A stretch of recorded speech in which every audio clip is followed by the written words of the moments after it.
Свист косы рассекает рассветы, и туманы озерных оконц.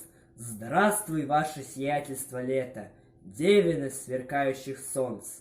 Ты меня и поэтов-погодков одаряешь без всяких прикрас и своей деловитой походкой и вниманием пристальных глаз. Лето в легком раздувении, лето юных раздумий настой. Наступают итоги цветения, жатва строк, что посеял весной.